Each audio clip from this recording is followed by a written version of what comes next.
어느 도공이 달을 바라봅니다. 보름달입니다. 그 하얗고 밝은 모습은 어딘지 안달하게 합니다. 달을 향해 뛰어든 이태백도 필시 그런 마음이었겠지요. 같은 마음으로 달을 빚습니다. 여기 그 달이 있습니다.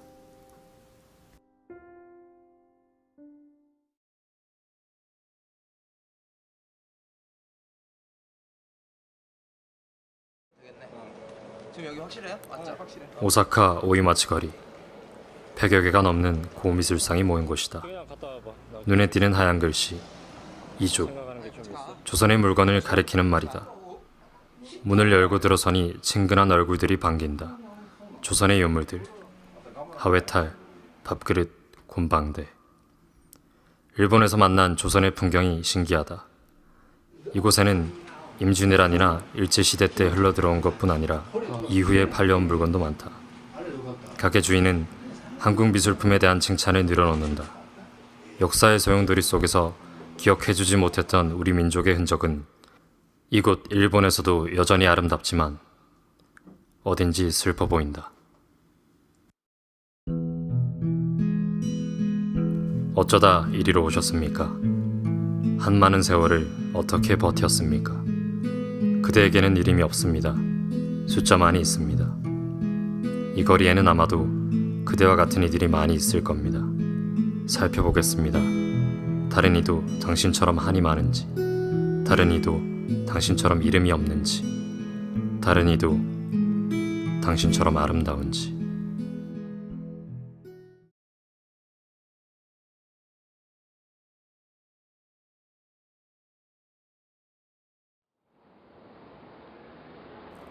도심을 가로지르는 요도가 강변에 자리 잡은 동양도자미술관.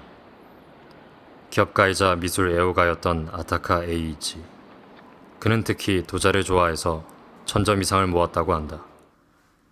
후에 그가 세운 회사가 도산할 위기에 처했을 때 콜렉션의 역사적 가치를 인정한 의회의 결정에 따라 미술관이 세워지게 된다. 이곳에는 특별한 사연을 지닌 백자 대호가 있다. 95년 동대사에 보관되어 있던 중 도둑에 의해 산산이 조각났던 달 항아리. 그 조각을 다시 이어붙인 것은 동양도자미술관의 관장이었다. 300여 개가 넘는 파편을 2년의 준비와 2년여의 작업 기간을 통해 완벽하게 복원했다. 도자를 소중히 여겼던 아타카의 정신이 그대로 살아있다는 증거가 아닐까. 그래서 이곳에는 한중일 삼국의 혼이 잠들어 있다. 그리고 새롭게 부활한 달 항아리는 단연 나름답게 다른 도자를 비추고 있다.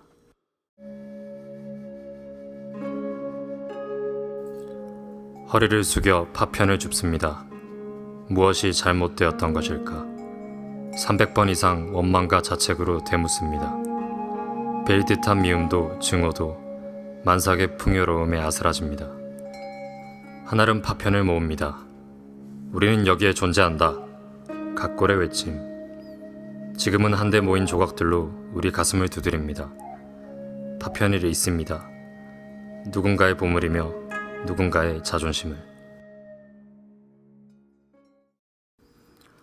오사카 동양도자미술관의 다른 한 축은 한국인 이병창의 콜렉션이다. 이병창 박사는 초대 오사카 영사였는데 300점이 넘는 도자 콜렉션을 모을 정도로 애호가였다고 한다.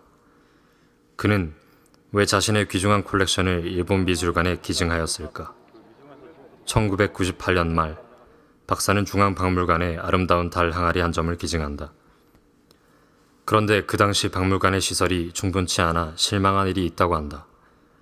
나라에서 해주지 않으면 자비를 들여서라도 건설하겠다 했지만 이 역시 허락되지 않았다. 그는 이 일을 잊지 않았다. 박사는 만년에 전체 콜렉션을 기증하려 할 때 기증을 부탁하러 온 당시 오사카 한국영사에게 이렇게 말했다고 한다. 아직도 제일 한국인의 위상이 높지 않은데 아름다운 미술품을 통해 인식을 바꿀 수 있을 것이다. 또한 아타카의 800여 점에 이르는 컬렉션과 나의 컬렉션이 합쳐지면 5000년에 이르는 민족 문화의 흐름을 한눈에 볼 수 있는 자료가 될 것이다. 이것이 가장 강력한 문화사절이다. 한국의 아름다움을 알릴 수 있는 방법이다. 모르는 곳에서도 빛나고 있었구나. 우리는 널 잊었는데 누군가에겐 의미가 되어 있었구나. 그러다 어느 날 길 위에 다시 만난 너희들은 마치 우리의 얼굴이구나. 아버지가 낯선 아이들처럼. 돌아보기엔 너무 바빴던 세월이 미안하다.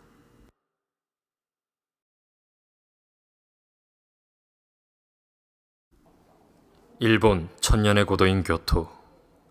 제1교포 정조문 씨는 잃어버린 우리 문화재 1700여 점을 모아 미술관을 만들었다. 고려미술관이다. 정조문 씨의 어린 시절은 그리 행복하지 않았다. 수업이 끝나면 아이들이 돌을 던지며 놀려댔다. 조선 장관이다! 어린 정조문은 약한 고국을 원망했다. 그는 강해지고 싶었다. 안갚음을 하고 싶었다. 그래서 열심히 벌었다. 빠친코, 술집, 고깃집 가리지 않고 닥치는 대로 우선 돈을 벌었다. 하지만 그걸로도 안갚음이 되진 않았다. 그는 어떻게 해야 할지 몰랐다. 그러던 어느 날 달 항아리를 만나게 된다. 말문이 막혔다. 조선은 한국인은 결코 약하지 않다. 이런 도자기를 만들 수 있는 민족이다.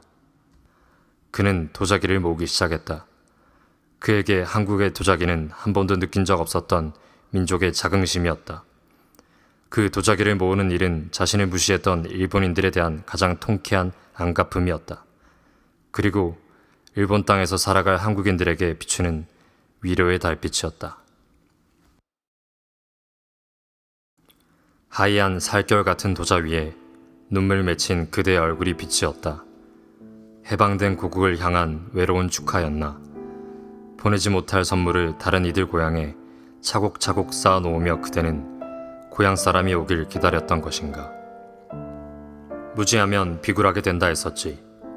그대가 남기고 간 선물은 비단 몇 점의 항아리와 그림이 아니라 한데 섞여 살아갈 이들에게 심어놓은 한 줄기 뿌리가 아닐는지. 자세히 보아야 예쁘다. 오래 보아야 사랑스럽다. 너도 그렇다. 자주 볼 필요는 없습니다. 하지만 만약 기회가 있다면 한번 자세히 보세요. 오래도록 곰곰이 보세요. 뭐가 다를까요? 뭐가 아름다울까요?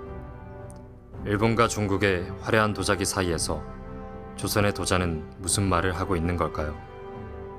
동아시아 문화 교류의 중심에는 도자기가 있었습니다. 그 중에서도 한민족 본연의 심성을 가장 잘 표현한 것이 바로 달 항아리입니다. 투박한 게 아니라 친근한 것임을, 초라한 게 아니라 순수한 것임을, 보름달의 아름다움에 벅차오르던 어느 도공의 마음을 느낄 수 있을 것입니다.